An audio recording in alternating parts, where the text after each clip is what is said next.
Et Dieu constata que c'était pas terrible. Le monde qu'il avait créé allait à sa perte. La pollution était partout. Sur le coup, les accidents climatiques se développaient et le monde qu'il avait créé allait disparaître. Alors Dieu immobilisa le monde et 7,5 milliards de terriens furent immobilisés. Nous étions donc en début 2020.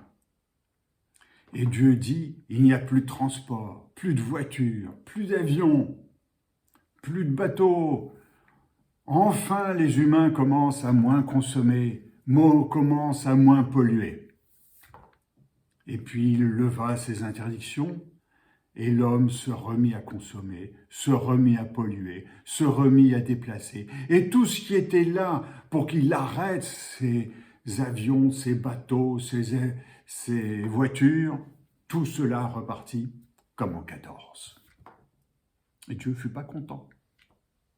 Alors il créa des ruptures de puces, des ruptures d'approvisionnement. Il n'y avait plus assez de bateaux, ils étaient trop chers, il n'y avait plus assez de puces, on ne pouvait plus fabriquer tous les téléphones que l'on voulait, il n'y avait plus de meubles, etc. Tout n'arrivait plus et les rayons des magasins se vidaient. Et l'homme fut triste.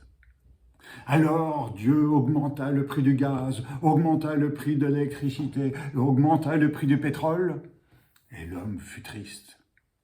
Et les hommes devaient moins consommer.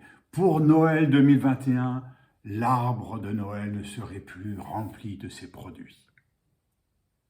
Enfin, il arriverait à son but. Mais l'homme est-il plus intelligent que Dieu ? En tout cas, l'homme est bien dépensier. Il veut des avions. Il fait des nouveaux avions, l'A220. Il veut des nouveaux paquebots. Il veut des nouveaux systèmes de transport. Il veut des nouveaux produits à consommer et il ne réfléchit pas que c'est sa propre vie qui est en cause.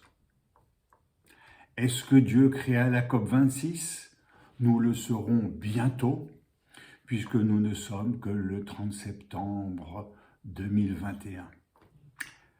Et Dieu repartit en plongée, et je repartis en plongée, et j'espère vous raconter la suite plus tard, en espérant surtout que l'homme va remettre en cause tout son système pour échapper à sa fin, je ne sais pas, en tout cas, c'est ce que considère Dieu. À bientôt.